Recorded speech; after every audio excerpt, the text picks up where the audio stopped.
Hello students, Madhav education के YouTube channel पर आपका हार्दिक स्वागत है। और आज हम आगे बढ़ेंगे पिगमेंट्स के बारे में।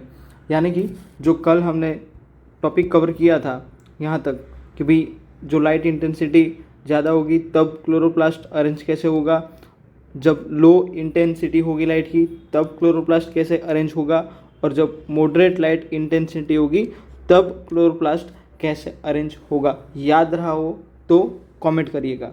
आगे बात करें पिगमेंट्स के बारे में तो 4 पिगमेंट हमें यहाँ पे पढ़ने हैं, chlorophyll A, B, xanthophyll and carotene. Chlorophyll A जो है वो मेन पिगमेंट है, याद रखना। उसको यूनिवर्सल पिगमेंट भी हम बोलते हैं। याद रखना कौन which of the pigment is known as a universal pigment, तो आंसर आएगा क्लोरोफिल ए। और उसका कलर पूछे तो ब्राइट और द ब्लू ग्रीनिश कलर जो है क्रोमेटोग्राम में पाया जाता है। डन। याद रखना क्लोरोफिल ए का कलर कौन सा है, ब्राइट और blue green colour.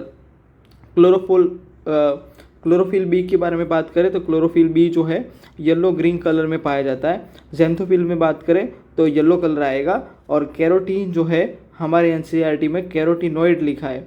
Done. Yellow orange जो कलर है वो आएगा। डन। ज़ैंथोफिल और कैरोटीन जो मिल के कैरोटिनॉइड्स जो पिगमेंट है वो बनाते हैं। याद रखना chlorophyll B, carotene, xanthophyll are the called the accessory pigments. Which of the pigments is known as the accessory pigments, तो chlorophyll B, carotene and xanthophyll. They absorb the wavelength of different rays and it increase the photosynthesis. यानी कि वो अलग अलग wavelength की जो light है वो एब्जॉर्ब करेंगे और जो फोटोसिंथेसिस की रेट है उसको इंक्रीज करने का काम करेंगे। They protect the chlorophyll A from the photo oxidation damage, यानी कि सोलराइजेशन। व्हाट इज सोलराइजेशन, यानी कि photo oxidation process. What is photo oxidation process, जो वहाँ पे क्लोरोफिल ए है वो डैमेज होगा। Done. So this pigments is known as a shield pigment. याद रखना होगा जो सील्ड पिगमेंट है वो कौन कौन से है, तो ये क्लोरोफिल बी, कैरोटीन, ज़ैंथोफिल, ये जो है 3, हाँ, यानी कि एसेसरी पिगमेंट जो है ये सारे जो है सील्ड पिगमेंट हम कहेंगे। याद रखना। आगे बात करें स्ट्रक्चर ऑफ क्लोरोफिल ए, तो उसका जो स्ट्रक्चर है टेडपोड लाइक स्ट्रक्चर होगा, यानी कि टेट्रापायरोल स्ट्रक्चर होगा ऐसा कुछ। यहाँ पे 4 कुछ पायरोल रिंग रहेगी, 1, 2, 3 और 4। ये जो है पूरा हेड है और ये जो है टेल है। याद रखना है ये अनआयोनाइज्ड फॉर्म में होता है पूरा Mg+2। टन। जो Mg कैसा होता है भाई, अनआयोनाइज्ड फॉर्म में होता है। याद रखना ये टेट्रापायरोल रिंग है जो हाइड्रोफिलिक है, और जो टेल है फाइटोल यानी कि वो हाइड्रोफोबिक है। याद रखना जो क्लोरोफिल ए में हाइड्रोफिलिक कौन सा पार्ट है, तो टेट्रापायरोल रिंग यानी कि हेड वाला पार्ट। और जो हाइड्रोफोबिक कौन सा पार्ट है, तो फाइटोल टेल जो है यानी कि टेल वाला जो पार्ट है वो हाइड्रोफोबिक होगा।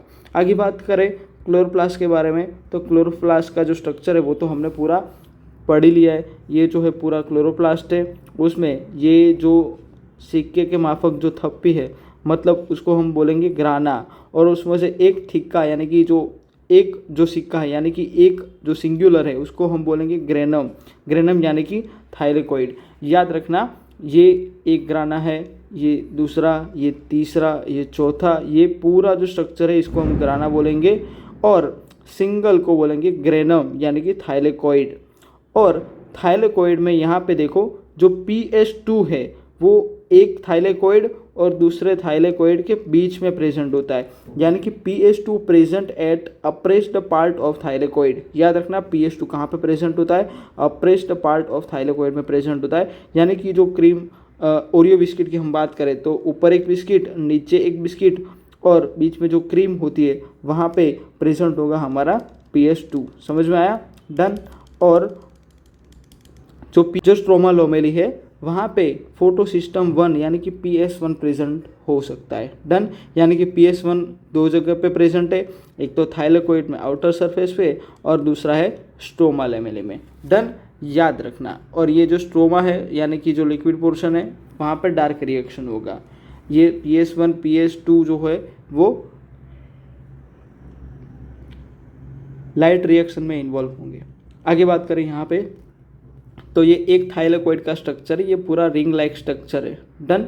रिंग में देखने जाए तो ये हेड और टेल, ये क्या बनाते हैं दोनों, क्लोरोफिल ए। ये क्या है भाई, क्लोरोफिल ए, याद रखना। ये थाइलेकोइड मेम्ब्रेन है और ये हमें पता है लिपोप्रोटीन स्ट्रक्चर है। ये PS1 है और PS2 अंदर की साइड है। ये सिंगल थाइलेकोइड का स्ट्रक्चर है। फोटोसिंथेसिस की बात करें तो फोटोसिंथेसिस मेनली लाइट रिएक्शन और डार्क रिएक्शन दोनों मिल के होता है फोटोसिंथेसिस। लाइट रिएक्शन की बात करें तो light reaction occur in the granum यानी कि थाइलेकोइड, जो हमने ऊपर ये स्ट्रक्चर देखा उसी में होता है यहाँ पे लाइट रिएक्शन, और वहाँ पे पिगमेंट प्रेजेंट होंगे PS1 और PS2। डन। और प्रोडक्ट जो हमारी बनेगी ATP, NADPH and O2 formation यहाँ पे होगा। डन। सेम टू हम देखें तो कभी लाइट रिएक्शन ख़त्म होने के बाद कौन सी रिएक्शन होगी भाई, डार्क रिएक्शन।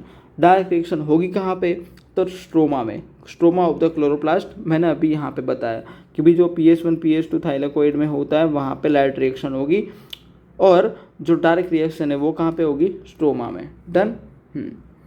आगे बात करें, सीधी बात है भाई, डार्क रिएक्शन जो है स्ट्रोमा में एंजाइम प्रेजेंट है, इसीलिए तो वहाँ पे डार्क रिएक्शन हो रही है। जो डार्क रिएक्शन के एंजाइम है सारे कहाँ पे प्रेजेंट है, स्ट्रोमा में, और वो आगे जाके क्या प्रोड्यूस करेंगे, ग्लूकोज प्रोड्यूस करेंगे, याद रखना। पिगमेंट के बारे में बात करें तो chemical compound which can excite the electron at the fix wavelength, it is called the pigment. याद रखना, पिगमेंट और कुछ नहीं, एक केमिकल कंपाउंड है कि जो इलेक्ट्रॉन को एक्साइट करे एक फिक्स वेवलेंथ पे। डन। आगे बात करें तो लाइट रिएक्शन। लाइट रिएक्शन यानी कि जो उसमें भी दो टाइप है, साइक्लिक और एसाइक्लिक। एसाइक्लिक जो है वो जेड शेप होता है, इसलिए उसको हम जेड स्किम भी बोलेंगे, या फिर लाइट रिएक्शन को हम फोटोकेमिकल रिएक्शन भी बोल सकते हैं, या फिर हिल रिएक्शन भी बोलेंगे। Light reaction involves the use of photosystems, photosystem 1 and photosystem 2 यानी कि PS1 एंड PS2। आगे बात करें तो फोटोकेमिकल फेज, जो लाइट रिएक्शन उसको हम फोटोकेमिकल फेज भी बोल सकते हैं। इट इंक्लूड्स यानी कि जो photo system 1 and photo system 2 मिलके जो लाइट रिएक्शन करते हैं उसमें क्या क्या इन्वॉल्व होते हैं। तो सबसे पहले तो लाइट का एब्जॉर्प्शन होगा। डन। और वो एनर्जी यूज़ होगी H2O के स्लिप्टिंग में, यानी कि फोटोलिसिस ऑफ H2O में यूज़ होगी। डन। फिर वहाँ से एक तो O2 रिलीज होगा and formation of ATP and NADPH, यानी कि ये जो है हमारे दो प्रोडक्ट बन गए। डन। याद रखना होगा ATP एंड NADPH जो है आगे हम डार्क रिएक्शन में यूज़ करेंगे। कहाँ पे यूज़ करेंगे भाई, डार्क रिएक्शन में यूज़ करेंगे, याद रखना। और O2 जो है वो तो बाय प्रोडक्ट है, ये हमने लास्ट लेक्चर में भी देखा था। डन। आगे बात करें, ये चार जो बात है खास भी याद रखनी होगी। फर्स्ट सबसे पहले तो भाई लाइट एब्जॉर्प्शन होगा, फिर वो एनर्जी यूज़ करेंगे H2O की स्लिप्टिंग में, यानी कि H2O को तोड़ेंगे, वहाँ से एक तो O2 यूज़ होगा, O2 जो है वो बनेगा, और वो जो एनर्जी रिलीज हुई वहाँ से ATP एंड NADPH बनेगा। डन।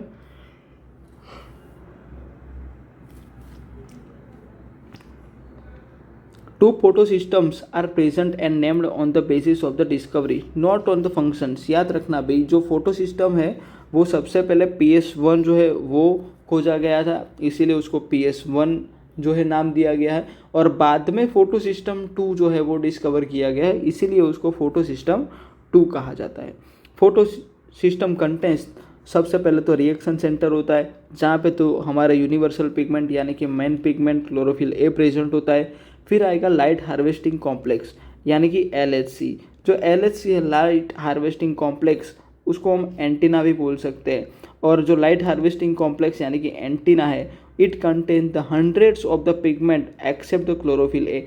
क्योंकि भाई क्लोरोफिल ए तो कहाँ पे प्रेजेंट है, रिएक्शन सेंटर में। लाइट हार्वेस्टिंग सिस्टम में लाइट हार्वेस्टिंग कॉम्प्लेक्स में एक्सेप्ट क्लोरोफिल ए सारे पिगमेंट जो है प्रेजेंट होंगे, जैसे कि भाई क्लोरोफिल बी हो गया, जेंथोफिल हो गया, कैरोटीन हो गया, उसके अलावा प्रोटीन्स भी प्रेजेंट होंगे, इलेक्ट्रॉन कैरियर्स भी प्रेजेंट होंगे।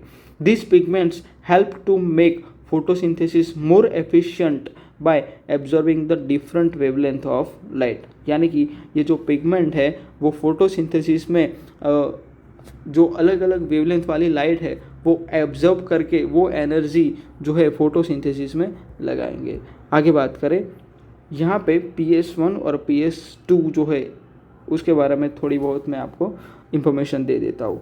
तो ये है सन, वहाँ से फोटोन आ रहा है, मतलब यहाँ पे अलग अलग जो पिगमेंट्स प्रेजेंट है वो क्या करेंगे भाई, एक बात हमेशा याद रखनी, जितनी वेवलेंथ छोटी उतनी एनर्जी ज़्यादा होगी, उतनी एनर्जी ज़्यादा होगी। एनर्जी ज़्यादा होगी तो मतलब यहाँ से जो 510 वाला, जो 510 नैनोमीटर जो है वेवलेंथ जो पिगमेंट एब्जॉर्ब करेगा, वहाँ से इलेक्ट्रॉन एक्साइट होता है और इलेक्ट्रॉन जो है एनर्जी दे देगा अगले वाले पिगमेंट को, डन।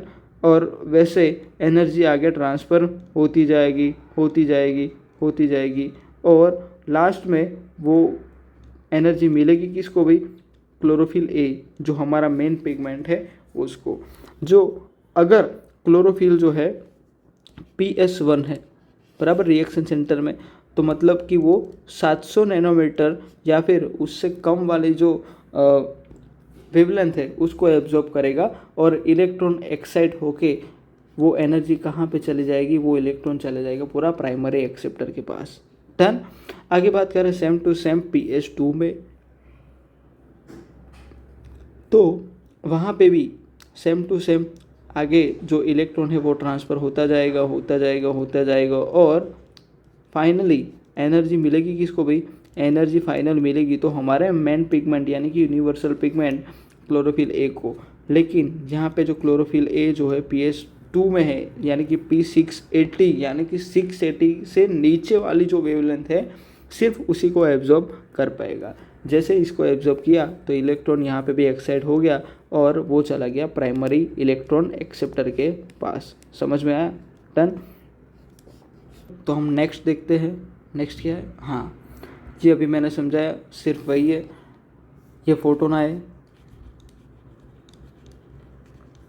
सीधी बात है। यहाँ पे जो लाइट एनर्जी है P680 यानी कि PS2 के द्वारा एब्जॉर्ब की गई, इलेक्ट्रॉन एक्साइट हुआ, तो जब वो इलेक्ट्रॉन वापस अपने जो कक्षा में आया तब वो कुछ न कुछ एनर्जी रिलीज़ करेगा। वो एनर्जी चली गई PS1 के पास थ्रू ETS। ETS क्या है, इलेक्ट्रॉन ट्रांसफ़र सिस्टम, वो हम आगे पढ़ेंगे एकदम डिटेल में।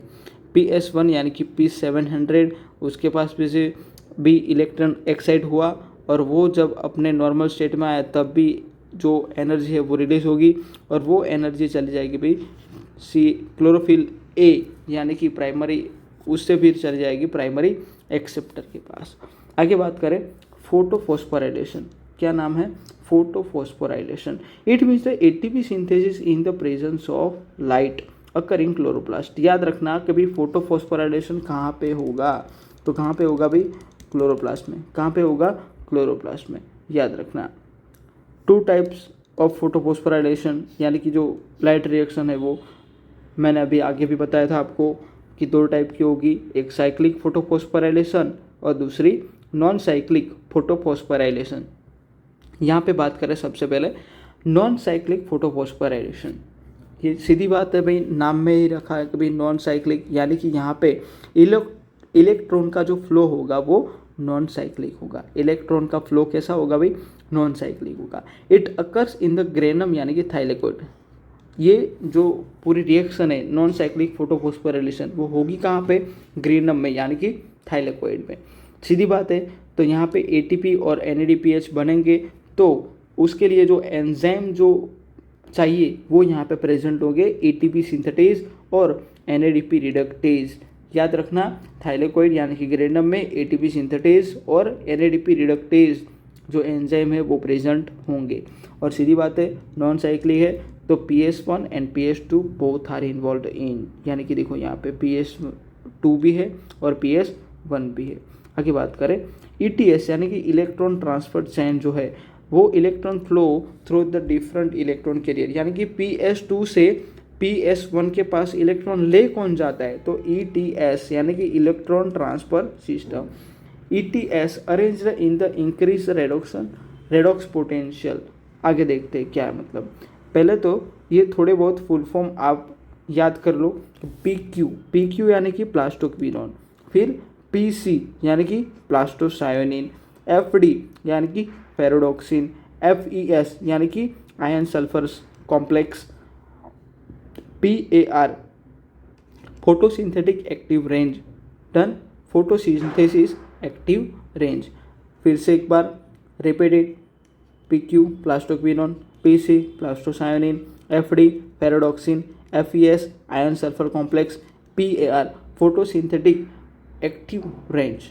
3 प्रोडक्ट यहाँ पे फॉर्म होंगे। मैंने तीसरी बार ये बताया, ATP, NADPH and O2। O2 जो है as a by product form होगा, याद रखना, बाय प्रोडक्ट है भाई, बाय प्रोडक्ट, डन।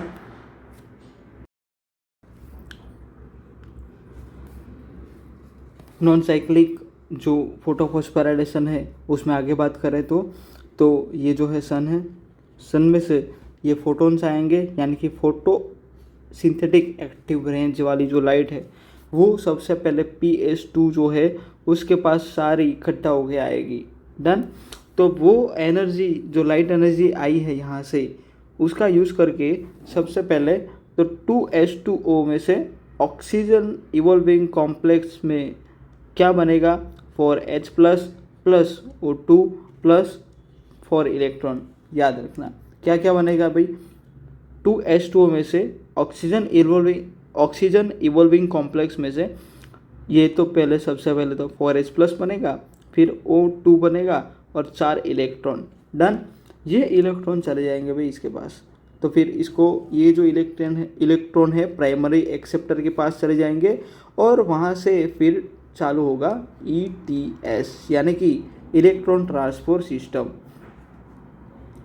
सबसे पहले ये जो इलेक्ट्रॉन है चले जाएंगे फियोफाइटिन के पास। कहाँ पे चले जाएंगे भाई, फियोफाइटिन के पास। तो ये जो फियोफाइटिन है वो इलेक्ट्रॉन दे देगा PQ को, यानी कि याद करो फुल फॉर्म क्या था PQ का, कमेंट सेक्शन में बताओ भाई। PQ यानी कि प्लास्टोक्विनोन, डन। आगे बात करें, ये PQ जो है आगे इलेक्ट्रॉन दे देगा साइटोक्रोम B6F को। किसको दे देगा, साइटोक्रोम B6F को। और यहाँ पे ये जो साइटोक्रोम B6F है वो एक ADP को कन्वर्ट कर देगा एक ATP में, एक ADP को कन्वर्ट कर देगा एक ATP में। यहाँ पे एक ATP बना भाई, मैं कलर चेंज कर देता हूँ यहाँ पे ताकि आपको पता चले, डन। देखो भी क्या बना, एक ATP यहाँ पे बना। फिर ये इलेक्ट्रॉन आगे PC के पास चला गया। PC यानी कि प्लास्टोसायोनिन, याद है ना भाई, सारे फुल फॉर्म मैंने जो आपको आगे बताए हैं वो सारे हम यूज़ भी करेंगे यहाँ पे, डन। और यहाँ पे ETS ख़त्म। 4 कंपाउंड आएंगे, फियोफाइटिन कंपाउंड यानी कि इलेक्ट्रॉन कैरियर्स, फियोफाइटिन, फिर PQ यानी कि प्लास्टोक्विनोन, साइटोक्रोम B6F, वहाँ पे एक ATP बनेगा, फिर वो इलेक्ट्रॉन आगे आएगा PC यानी कि प्लास्टोसायोनिन, फिर वो इलेक्ट्रॉन दे देगा एनर्जी PS1 को। किसको दे देगा भाई, PS1 को। PS1 फिर से एक्साइट होके इलेक्ट्रॉन एक्सेप्टर को दे देगा, फिर वहाँ से FeS से FD, FeS का फुल फॉर्म बताओ भाई,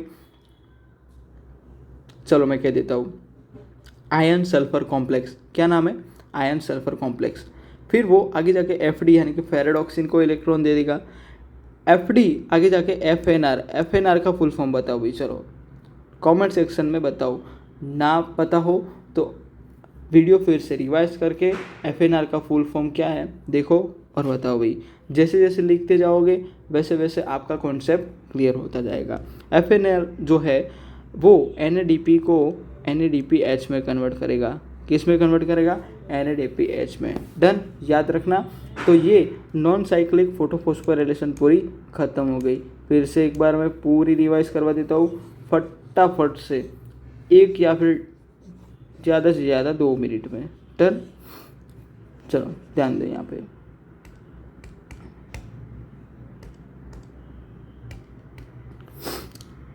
ये सन है, इलेक्ट्रॉन आया, फोटोन यानी कि फोटोसिंथेटिक एक्टिव जो रेडिएशन है वो PS1 वो लाइट एब्जॉर्ब की। ऑक्सीजन इवॉल्विंग कॉम्प्लेक्स में से जो 2H2 है यानी कि H2 स्लिप्टिंग हुआ तो 4H plus plus O2 plus 4 electron बना। O2 गया PS2 के पास, PS2 में से इलेक्ट्रॉन गया प्राइमरी एक्सेप्टर के पास, वहाँ से ETS चालू हुआ। ETS में 4 जो है इलेक्ट्रॉन कैरियर, ये एक हाइड्रोजन कैरियर है, याद रखना। ये फियोफाइटिन, PQ प्लास्टोक्विनोन, यहाँ से साइटोक्रोम B6F, एक एडीपी एटीपी में कन्वर्ट हुआ, प्लास्टोसायोनिन बना, प्लास्टोसायोनिन में से इलेक्ट्रॉन कहाँ गया, PS1 के पास, P700 इलेक्ट्रॉन फिर से एक्साइट हुआ, इलेक्ट्रॉन एक्सेप्टर के पास गया, वो FeS यानी कि आयन सल्फर कॉम्प्लेक्स के पास गया, फिर वहाँ से इलेक्ट्रॉन गया FT यानी कि फेरोडॉक्सिन, वहाँ से चला गया FNR यानी कि फेरोडॉक्सिन NADP रिडक्टेज एंजाइम के पास। तो वो एंजाइम क्या करेगा, एक NADP को NADPH में कन्वर्ट कर देगा। बस इतना ही सिंपल है भाई, डन।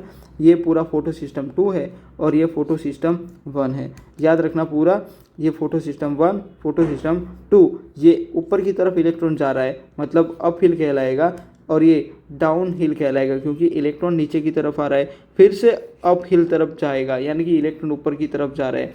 तो ये पूरा जेड बना कि नहीं, टेन टेन, बस इसी को, इसीलिए इसका नाम है जेड स्कीम, इसीलिए इसका नाम क्या है भाई, जेड स्कीम। फिर से एक बार टन, ये जेड बन गया, यहाँ पे ये इलेक्ट्रॉन ऐसे गया, फिर ऐसे नीचे आया, फिर यहाँ पे ऐसे गया, तो बन गया ना जेड, टन। चलो नेक्स्ट आगे बात करें, साइक्लिक फोटोफॉस्फोराइलेशन। जो हमने आगे देखी वो नॉन साइक्लिक एसाइक्लिक फोटोफॉस्फोराइलेशन थी, वहाँ पे इलेक्ट्रॉन फ्लो है, नॉन साइक्लिक था, लेकिन ये साइक्लिक है तो इलेक्ट्रॉन फ्लो कैसा होगा भाई, साइक्लिक होगा, सिंपल। वहाँ पे PS1 PS2 दोनों प्रेजेंट थे, लेकिन यहाँ पे ओनली PS1 प्रेजेंट होगा, PS2 एब्सेंट है। सीधी बात है, PS2 नहीं है तो ऑक्सीजन जो इवॉल्व नहीं होगा, H2O की स्लिप्टिंग नहीं होगी, टन। आगे बात करें, external source of electron donor is absent. यहाँ पे कोई इलेक्ट्रॉन H2O, देखो ये इलेक्ट्रॉन जो है वो PS2 के पास गए थे, लेकिन यहाँ पे तो H2O की स्लिप्टिंग ही नहीं हो रही, तो इलेक्ट्रॉन जाएगा कहाँ पे, है ही नहीं इलेक्ट्रॉन, तो जाएगा कैसे, टन। तो कोई external source of electron donor है ही नहीं। अकर इन द स्ट्रोमा लेमेली, मैंने बताया था कि भाई जो PS1 जो है ओनली कहाँ पे प्रेजेंट होगा, सॉरी PS1 जो है जो ग्रेना में भी, ग्रेनम यानी कि थाइलेकोइड में भी और स्टोमा लेमेली दोनों जगह प्रेजेंट होगा, लेकिन ये जो है ये पूरी प्रोसेस कहाँ पे चलेगी, स्टोमा लेमेले में। क्यों, क्योंकि स्टोमा लेमेले में ओनली PS1 प्रेजेंट होगा। आगे बात करें, यहाँ पे ATP सिंथेटेज जो है वो प्रेजेंट रहता है, लेकिन NADP रिडक्टेज है वो नहीं होता, वो एब्सेंट होता है, टन। याद रखना, साइक्लिक फोटोफॉस्फोराइलेशन में ATP सिंथेटेज प्रेजेंट होता है, लेकिन NADP रिडक्टेज जो है वो एब्सेंट रहता है। आगे बात करें, क्या है ये नॉन साइक्लिक फोटोफॉस्फोराइलेशन, तो ये सन है, फोटो सिंथेटिक एक्टिव रेंज जो है, यानी कि वहाँ से जो फोटोन है PS1 ने एब्जॉर्ब किया, इलेक्ट्रॉन एक्साइट हुआ, प्राइमरी इलेक्ट्रॉन एक्सेप्टर के पास गया, फिर वहाँ से FeS यानी कि आयन सल्फर कॉम्प्लेक्स, फिर FD यानी कि फेरोडॉक्सिन एक ATP NADP में, सॉरी एक ADP ATP में कन्वर्ट करेगा, फिर साइटोक्रोम B6F वो भी एक ADP ATP में कन्वर्ट करेगा, यानी कि यहाँ पे 2 ATP सिंथेसिस होगी। याद रखना भी कितने ATP बनेंगे, 2 ATP बनेंगे, कहाँ पे बनेंगे, तो साइक्लिक फोटोफॉस्फोराइलेशन में। आगे क्या देखा था हमने, एसाइक्लिक फोटोफॉस्फोराइलेशन, वहाँ पे कितने ATP बने थे, एक ATP, कितने NADPH बने थे, एक NADPH, लेकिन यहाँ पे यानी कि साइक्लिक फोटोफॉस्फोराइलेशन में कितने ATP बने, तो कभी 2, याद रखना। फिर से प्लास्टोसाइनिन के पास से इलेक्ट्रॉन कहाँ पे आएगा, PS1 के पास वापस आ जाएगा, टन। समझ में आ गया। फिर से एक बार ये पूरा फटाफट से एक बार रिवाइज कर लेते हैं। देखो भाई, ये सन है, सन में से फोटोसिंथेटिक एक्टिव रेडिएशन आया, PS1 ने एब्जॉर्ब किया, इलेक्ट्रॉन एक्साइट हुआ, इलेक्ट्रॉन एक्सेप्टर, फिर वहाँ से चला गया FeS। ये पूरा ETS सिस्टम है। ये क्या है भाई, ETS electron transfer system. FeS यानी कि आयन सल्फर कॉम्प्लेक्स, वहाँ से चला गया FD फेरोडॉक्सिन ने एक ADP को ATP में कन्वर्ट किया, फिर वो उसने इलेक्ट्रॉन दिया साइटोक्रोम B6F को, फिर वहाँ से फिर से एक ADP कन्वर्ट हुआ ATP में, यानी कि टोटल जो है 2 ATP कहाँ पे बने, साइक्लिक फोटोफॉस्फोराइलेशन में। फिर ये इलेक्ट्रॉन चला गया PC यानी कि प्लास्टोसाइनिन के पास, फिर से आ गया PS1 के पास, डन। तो वो इलेक्ट्रॉन अगर फिर से जो लाइट एनर्जी एब्जॉर्ब हुई, फिर से एक्साइट होगा, ये साइक्लिक जो है फोटोफॉस्फोराइलेशन चलता रहेगा, ATP बनता रहेगा। मौज करो भाई। देखो भाई, मोस्ट इम्पोर्टेंट ये जो डिफरेंस है आपको याद रखना पड़ेगा, नीट के एग्ज़ाम के लिए भी इम्पोर्टेंस है, या फिर बोर्ड के एग्ज़ाम में भी पूछ सकते हैं, और कॉन्सेप्ट क्लियरिंग के लिए भी ज़्यादा इम्पोर्टेंट है, डन। आगे बात करें PS1 और PS2 PS1 में जो रिएक्शन सेंटर है मेन P700 होगा, PS2 में P680 नैनोमीटर तक की वेवलेंथ को एब्जॉर्ब कर सकता है PS2 यानी कि photo system 2। Photo system 1 present on the outer surface of thylakoid, मैंने बताया था, ओरियो का एग्जाम्पल भी दिया था, ओरियो का क्रीम यानी कि PS2, और ऊपर या फिर नीचे की तरफ कौन होगा भाई, PS1 होगा। तो सीधी बात है इनर सरफेस पे क्या प्रेजेंट होगा, PS2। PS1 present in the granum और द स्ट्रोमा लैमेले। अब भी मैंने शायद 2 मिनट पहले ही बोला कि जो PS1 है दो जगह प्रेजेंट होता है, एक तो ग्रेनम यानी कि थाइलेकोइड और दूसरा होता है स्ट्रोमा लैमेले, और PS2 जो है only present in granum, PS2 only granum में प्रेजेंट होगा। Involve in the cyclic and non cyclic photophosphorylation, भाई PS1 तो दोनों में आएगा, हमने देखा अभी PS1 जो है cyclic photophosphorylation and non cyclic photophosphorylation दोनों में भाग लेता है, लेकिन ये जो नॉन साइक्लिक फोटोफॉस्फोराइलेशन है उसमें ओनली PS1 ही भाग लेता है, PS2 जो है उसमें उसका कोई रोल ही नहीं है PS2 का नॉन साइक्लिक साइक्लिक फोटोफॉस्फोराइलेशन में। डन, याद रखना नॉन साइक्लिक में PS1 PS2 दोनों आएंगे, साइक्लिक में ओनली PS1 आएगा। Done, not evolve in the एस्टोस लिफ्टिंग, याद रखना PS1 जो है वहाँ पे तो भाई जो है ओनली नॉन साइक्लिंग में ही होता है, तो साइक्लिंग में तो कहीं पे H2O की स्लिफ्टिंग होती ही नहीं है, लेकिन जो PS2 है वहाँ पे H2O की स्लिफ्टिंग होगी, तो सीधी बात है O2 इवॉल्व होगा। आगे बात करें cyclic and non cyclic photophosphorylation में क्या डिफरेंस है। PS1 और PS2 के डिफरेंस का लगभग 90% concept. Both the PS1 and PS2 are involve in the non cyclic photophosphorylation, और साइक्लिक में ओनली PS1 प्रेजेंट होगा। नॉन साइक्लिक में इलेक्ट्रॉन फ्लो जो है नॉन साइक्लिक होगा, और साइक्लिक में इलेक्ट्रॉन फ्लो साइक्लिक होगा।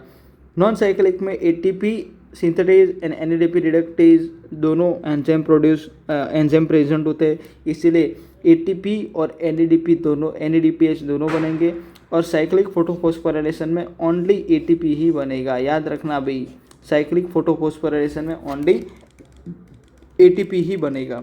आगे बात करें नॉन साइक्लिक में PS2 भी प्रेजेंट है, PS2 है तो भाई H2 लिफ्टिंग तो होगी, तो O2 भी प्रोड्यूस होगा ही होगा। यहाँ पे तो PS1 है ही नहीं साइक्लिक में, तो O2 इवॉल्व होगा ही नहीं, याद रखना पड़ेगा भाई।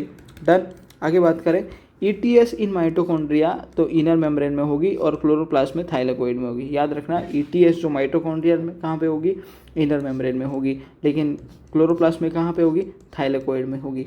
बात याद रखना अभी ये जो क्लोरोप्लास्ट है, डन, ये डबल मेम्ब्रेन मैंने बता दिया। क्लोरोप्लास्ट में जो हाइड्रोजन है वो यहाँ पे ज़्यादा रहता है, तो यहाँ से यहाँ हाइड्रोजन जाएगा तब ATP प्रोड्यूस